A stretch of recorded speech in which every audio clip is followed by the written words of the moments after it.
Hi friends, అందరికీ నమస్కారం. ఈరోజు ఈ వీడియో ఆత్మీయ భరోసా మరియు కొత్త రేషన్ కార్డులకు సంబంధించి అయితే ఉండబోతుంది. ఇంకా లేట్ చేయకుండా ఈ వీడియోలోకి అయితే వెళ్ళిపోదాం. ఫ్రెండ్స్, తెలంగాణ వ్యాప్తంగా మొదటి రోజు 15,414 మందికి కొత్త రేషన్ కార్డులు అయితే ప్రకటించారు. కొత్త రేషన్ కార్డుల్లోని 51,912 మందికి ఈ ఫిబ్రవరి నుంచి రేషన్ కూడా ఇవ్వబోతున్నట్లయితే చెప్తున్నారు. తొలి రోజు మండలానికి ఒక గ్రామం చొప్పున కొత్త రేషన్ కార్డులు అయితే జారీ చేశారు ఫ్రెండ్స్. పాత రేషన్ కార్డులలో ఏవైతే పాత రేషన్ కార్డులు ఉన్నాయో, పాత రేషన్ కార్డులలో అదనంగా 1,03,674 మంది పేర్లను చేర్చినట్లయితే చెప్తున్నారు.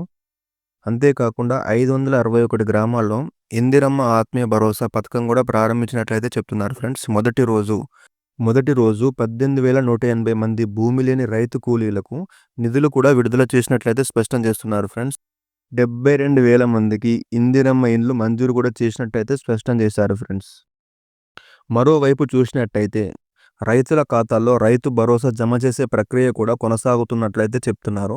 తొలి విడతలో ఇక్కడ కూడా మండలానికి ఒక గ్రామం చొప్పున రైతు భరోసా సొమ్ము విడుదల చేసినట్లయితే చెప్తున్నారు ఫ్రెండ్స్. మొత్తంగా చూసినట్టయితే రాష్ట్ర వ్యాప్తంగా 4,41,911 మంది రైతుల ఖాతాల్లో రైతు భరోసా డబ్బులు జమ చేసినట్లయితే వెల్లడించారు ఫ్రెండ్స్. రాష్ట్ర వ్యాప్తంగా చూసినట్టయితే 557 మండలాల్లోని 9,48,333 ఎకరాలకు గాను 530 కోట్లు జమ చేసినట్లయితే చెప్తున్నారు. అర్హులైన ప్రతి ఒక్కరికి రైతు భరోసా ఇస్తామని మంత్రి తుమ్మల స్పష్టం చేశారు.